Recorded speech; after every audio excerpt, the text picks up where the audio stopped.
19h, merci de nous rejoindre sur Al24 News. Madame, monsieur, bonsoir. À la une de l'actualité. Un nouveau bombardement américano-sioniste cible le nord de l'Iran et fait 2 martyrs.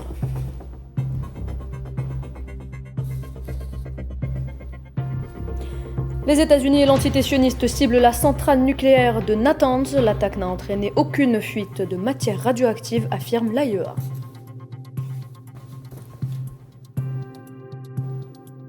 Le département du Trésor américain publie une licence générale levant temporairement les sanctions sur le pétrole iranien en mer pour une durée de 30 jours.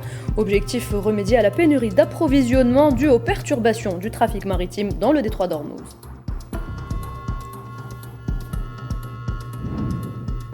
Sur un autre front, l'entité sioniste poursuit ses bombardements sur le Liban et alourdit le bilan des victimes à 1021 martyrs.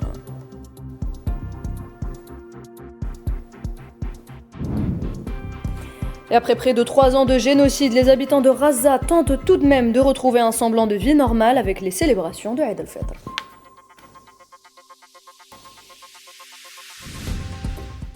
Bienvenue à vous, mesdames et messieurs. Si vous venez de nous rejoindre, on entame cette édition avec un point de la situation au Moyen-Orient.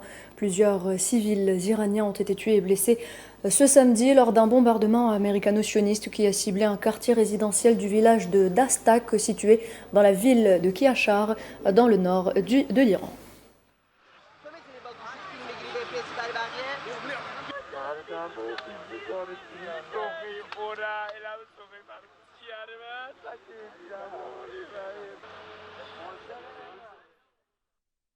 Après la prière de Eid al-Fitr qui a réuni des milliers de Téhéranais ce samedi à la mosquée Imam Khomeini Mossala, les fidèles ont accompagné le porte-parole des gardiens de la révolution islamique vers sa dernière demeure. Le général Ali Mohammed Naeni a été tué vendredi dans une frappe aérienne et c'est ce qu'a rapporté la télévision d'État iranienne. Les détails, Souhila Kilal.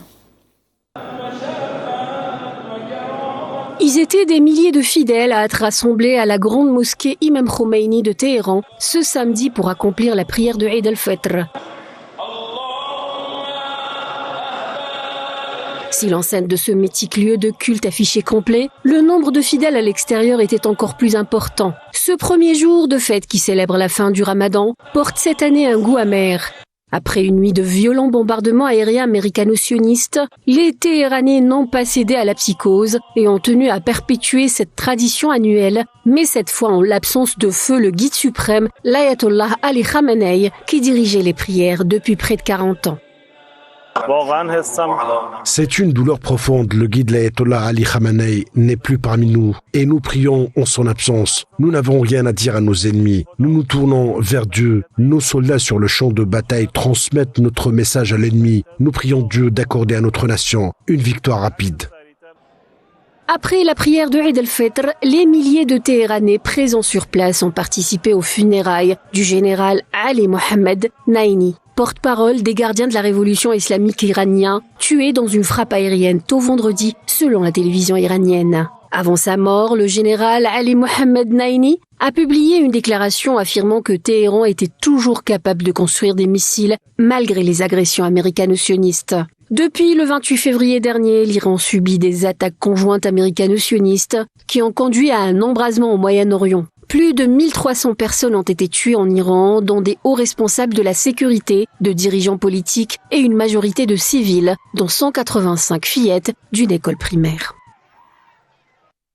Une économie de résistance à la lumière de l'unité nationale et de la sécurité nationale. Dans un message à l'occasion de Nowrouz, qui marque le nouvel an iranien, le guide suprême iranien Mojtaba Khamenei promet donc de mener une résistance économique. Khamenei qui déclare par là même que l'ennemi a profité des faiblesses économiques et administratives de l'Iran. Il impute aux États-Unis et à l'entité sioniste la responsabilité des tensions apparues entre l'Iran et les États islamiques de la région.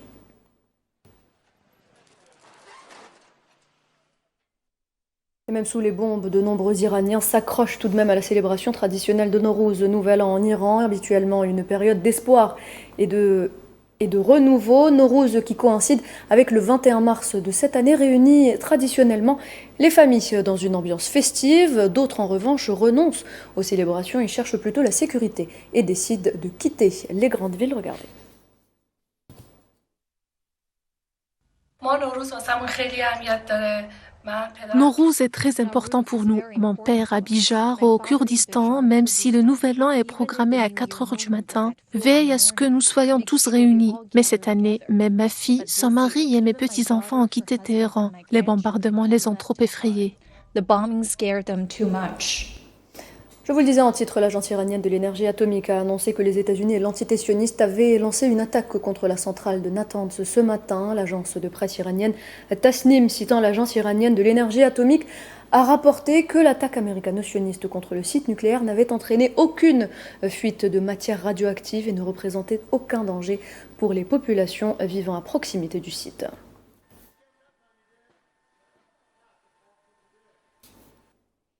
Justement, le directeur de l'Agence internationale de l'énergie atomique, Raphaël Grossi, a réitéré sur X son appel à la retenue militaire afin d'éviter tout risque d'accident nucléaire. Selon Grossi, l'AIEA a été informé par Téhéran que le site nucléaire de Natanz avait été attaqué, mais qu'aucune augmentation des niveaux de radiation à l'extérieur du site n'a été signalée.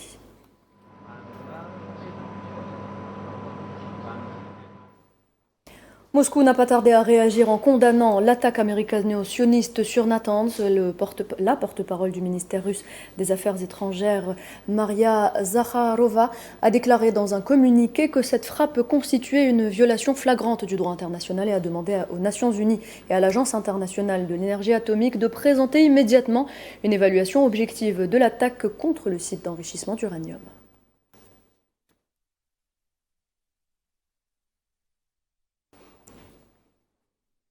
L'agence de presse iranienne Fars a par ailleurs annoncé que d'autres attaques américano-sionistes ont ciblé 2 quais maritimes à Boucher, dans le sud de l'Iran ce matin, et ont causé des dégâts aux installations maritimes et aux sites d'amarrage des bateaux, ainsi que la destruction d'un certain nombre d'embarcations dans ce port stratégique. La région abrite la centrale nucléaire de Boucher, exploitée en coopération avec la Russie, mais sa position stratégique à proximité des pays du Golfe en fait un foyer de crainte concernant des accidents nucléaires et une escalade régionale.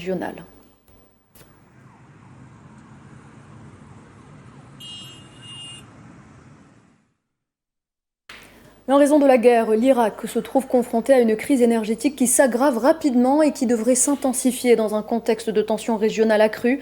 Mercredi, Bagdad a annoncé l'interruption des livraisons de gaz iranien après que les médias sionistes ont rapporté que les forces sionistes avaient bombardé une importante installation gazière à Boucher, dans le sud de l'Iran. Le porte-parole du ministère de l'électricité, Ahmed Moussa, a déclaré que la perte de 3100 MW causée par la coupure aurait certainement des répercussions sur le réseau. Les citoyens irakiens ont rapidement subi une baisse de la qualité de l'électricité compte tenu de sa proximité géographique avec l'Iran, de la facilité de transport et des faibles coûts d'importation. L'Irak dépend fortement du gaz iranien pour faire fonctionner ses centrales électriques.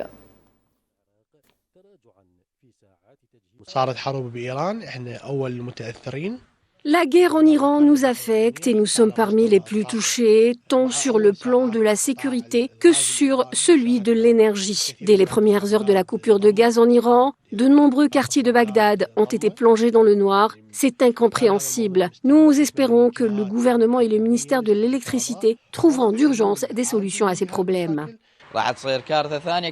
Une seconde catastrophe se produira en raison de la demande accrue de carburant pour les générateurs, surtout à l'approche de l'été. L'électricité est coupée depuis 2 jours et les coupures sont devenues extrêmement fréquentes. Nous n'avons qu'1 heure d'électricité par jour, voire pas du tout. Notre forte dépendance au gaz iranien affecte également considérablement l'Irak. La pénurie de gaz aura un impact sur toutes les centrales électriques en activité qui devront fonctionner à pleine capacité pour compenser autant que possible le déficit qui en résultera.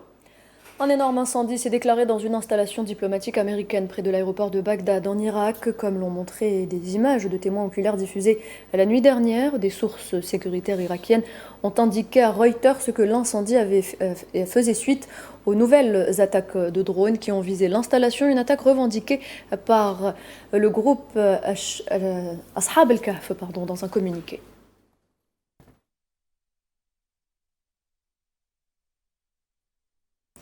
L'agence de presse irakienne a révélé ce samedi, citant un communiqué des services de renseignement nationaux, que les environs du siège de l'agence de renseignement irakienne dans le quartier de Mansour à Bagdad avaient été la cible d'une attaque qualifiée de terroriste perpétrée par des éléments hors la loi ayant causé la mort d'un officier. Le communiqué ajoute que les autorités poursuivent leurs efforts pour retrouver les auteurs de l'attaque et les traduire en justice.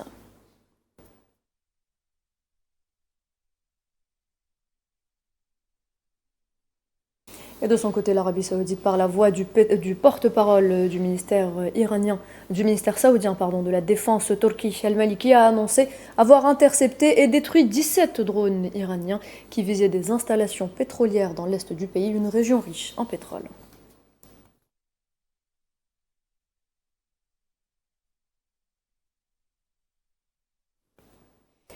Le département du Trésor américain a publié vendredi une licence générale levant temporairement les sanctions sur le pétrole iranien en mer pour une durée de 30 jours afin, je cite, de remédier à la pénurie d'approvisionnement due aux perturbations du trafic maritime dans le détroit d'Ormuz. L'autorisation générale délivrée par le Bureau de contrôle des avoirs étrangers du département autorisait la livraison et la vente de pétrole brut et de produits pétroliers d'origine iranienne chargés sur des navires à compter de vendredi. Il convient de noter que les transactions autorisées par cette licence générale comprennent l'exportation vers les États-Unis de pétrole brut et de produits pétroliers d'origine iranienne.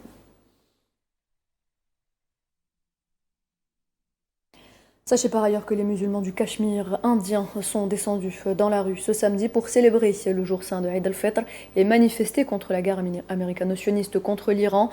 Les musulmans portaient des brassards noirs pour dénoncer ce qu'ils qualifient d'attaques barbares injustifiées contre ce pays et se recueillir à la mémoire de plus de 2000 Iraniens sauvagement assassinés depuis le 28 février. En Inde, la population semble plus inquiète face aux signes d'une possible extension du conflit alors qu'il entre dans sa 4e semaine.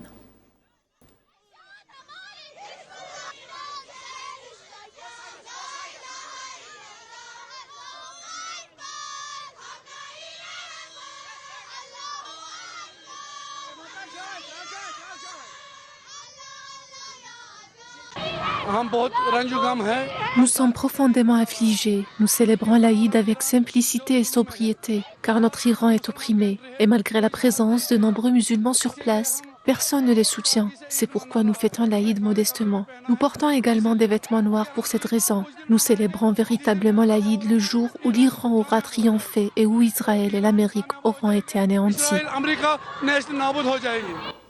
Direction le Liban à présent, un civil est tombé en martyr et 2 autres ont été blessés ce samedi dans une nouvelle frappe sioniste visant le sud du pays. Selon l'agence de presse officielle libanaise, des avions sionistes ont ciblé aux premières heures du matin une maison dans la localité de Gandourieh, dans le district de Bint Jbeil.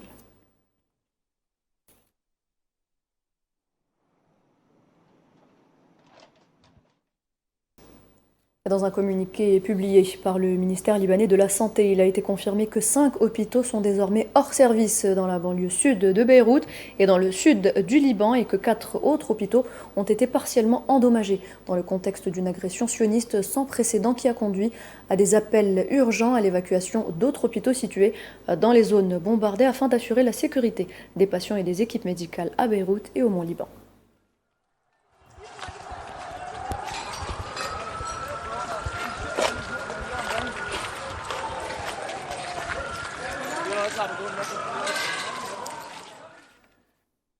Et alors que les tensions liées aux récentes agressions sionistes continuent de peser, les déplacés font face à une autre bataille, survivre sous des pluies incessantes dans des tentes précaires. Maria Chouillard. Au Liban, les tensions persistent après les récentes agressions sionistes. Mais pour les déplacés, ce n'est pas seulement la menace des bombes qui pèsent, ce sont aussi des intempéries. Sous des pluies persistantes, les tentes se transforment en abris précaires. Les nuits sont longues et difficiles pour ceux qui ont tout perdu. Nous avons tous été trempés, tous à l'intérieur en baignés dans l'eau. Regardez, c'est mon garçon, il est tout mouillé. Hier soir, c'était une nuit d'enfer. L'eau a envahi la maison en masse, mon fils est tombé malade. Tout a été emporté et nous n'avons pas pu dormir. Ici, chaque goutte d'eau qui s'infiltre rappelle l'urgence de l'aide humanitaire. La vulnérabilité est totale, froid, humidité et manque de ressources. L'urgence humanitaire est absolue et les nuits interminables sous les tentes défilent.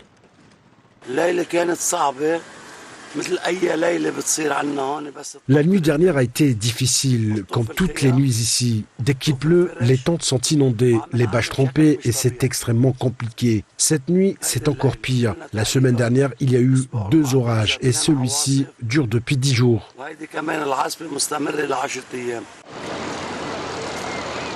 Face aux conditions météorologiques et à l'ampleur des déplacements, chaque nuit passée sous ces tentes devient une épreuve supplémentaire pour des populations déjà durement éprouvées par les agressions.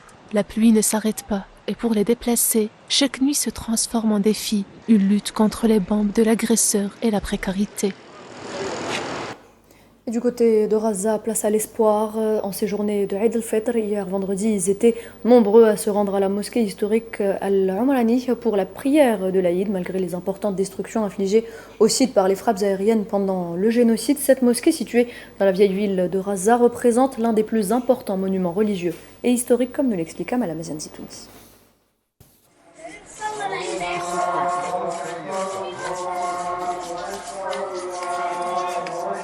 Dès les premières heures du matin du vendredi, les fidèles palestiniens arrivent à la mosquée historique Al-Umari dans la vieille ville de Raza pour accomplir la prière de l'Aïd. Les fidèles chantent les takbirs de l'Aïd avant d'accomplir la prière à l'intérieur de l'ancienne mosquée qui avait subi de graves dommages pendant le génocide. Son minaret s'était effondré et de larges sections étaient fortement endommagées. Après les prières, les fidèles ont échangé des vœux, tandis que certains distribuaient des friandises aux enfants rassemblés à l'intérieur de la mosquée, afin d'apporter des moments de joie malgré les conditions difficiles. Les femmes participant aux prières espèrent une amélioration de la situation dans l'enclave dans les prochains mois. Nous espérons que les jours à venir seront meilleurs pour les habitants de la bande de Raza qui ont traversé des moments très difficiles. Nous avons subi de nombreuses épreuves, perdu nos maisons et beaucoup de nos proches à cause de la guerre. Nous souhaitons santé et sécurité pendant cette fête de l'Aïd et nous espérons la reconstruction de nos maisons détruites, le retour des habitants de Raza dans leur foyer et lieu de résidence et que la paix règne parmi nous. Au vieux cimetière, les familles des victimes du génocide se recueillent sur les tombes de leurs proches tombés en martyrs. Pour ces familles, la joie de l'Aïd est incomplète sans eux. Assise près de la tombe de son fils assassiné, Nour lui parle et lui raconte qu'elle avait préparé des biscuits de l'Aïd, car il les aimait beaucoup.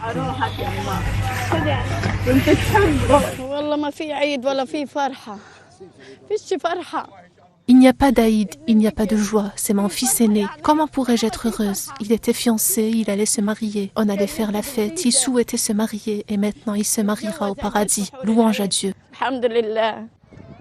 Une atmosphère mêlant joie et tristesse, séquelle de près de 3 ans de génocide dans la bande de Raza. Les Palestiniens font encore une fois preuve de résilience et d'attachement à la vie en ce jour de l'Aïd, en maintenant les rites et ravivant les traditions de cette fête religieuse. Le directeur de l'Agence des Nations Unies pour les réfugiés palestiniens avertit que la viabilité de l'organisation est compromise. Selon une lettre publiée vendredi, Philippe Lazzarini affirme que tout effondrement entraînerait l'obligation de prise en charge par l'occupation sioniste de son travail humanitaire à Raza. Cet avertissement intervient à un moment décisif pour l'agence qui souffre depuis des mois de graves problèmes de financement. Lazzarini a cité comme défi les attaques sionistes répétées telles qu'un raid contre ses bureaux à Al-Quds Est en décembre dernier ou encore le meurtre de plus de 390 de ses employés pendant les 2 premières années du génocide qui continue à Raza.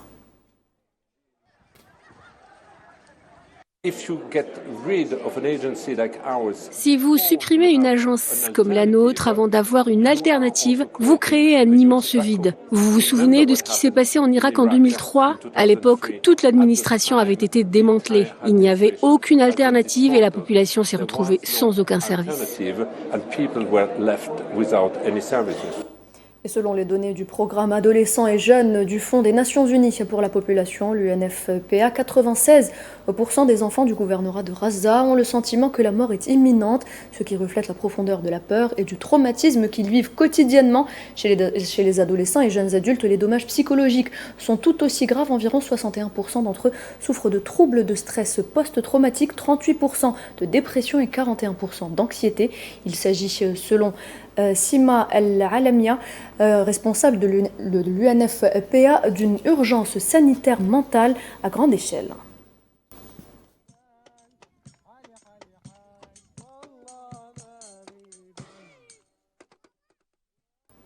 Et tout autre chose à présent, une frappe de drone présumée russe détruit ce samedi une maison dans la ville de Zaporizhzhia dans le sud-est de l'Ukraine, tuant un homme et une femme selon des responsables locaux. Le gouverneur régional a déclaré sur l'application Telegram que l'attaque du week-end avait transformé la matinée en tragédie, la qualifiant, je cite, de preuve supplémentaire du terrorisme ciblé contre les civils. Fin de citation.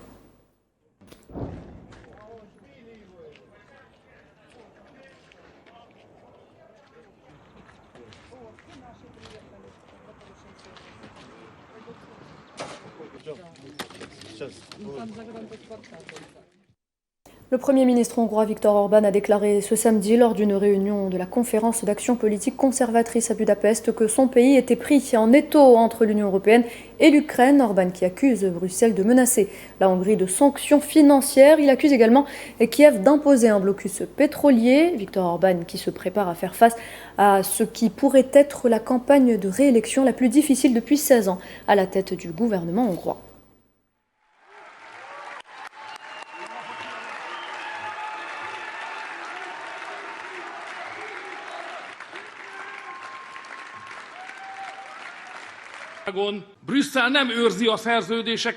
Bruxelles ne respecte pas ses engagements, elle les trahit. Et c'est ce qui se passe actuellement, à l'approche des élections d'avril. Même ici, en Hongrie, on réclame ouvertement un gouvernement pro-Bruxelles et pro-ukrainien. Eh bien, mes amis, cela n'arrive pas. Mesdames et messieurs, la situation est la suivante. Après les élections slovènes de demain, c'est à notre tour, à nous, les Hongrois, d'agir. Les prochaines élections auront lieu ici, en Hongrie, sur notre sol, mais la situation est délicate. C'est notre sol, car depuis 16 ans, la Hongrie est le bastion le plus solide des forces conservatrices nationales au sein de l'Union européenne. Et la situation est difficile, car la chute de ce bastion représenterait la plus grande victoire des progressistes.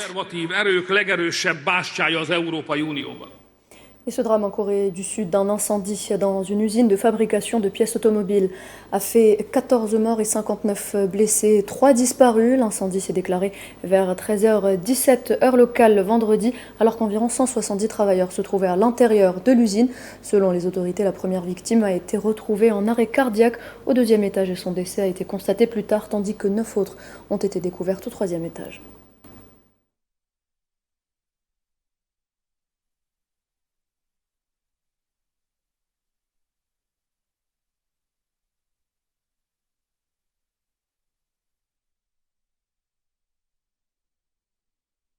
Et voilà, c'est avec cette information qu'on arrive à la fin de cette édition. Merci à vous de l'avoir suivi. Très bonne soirée.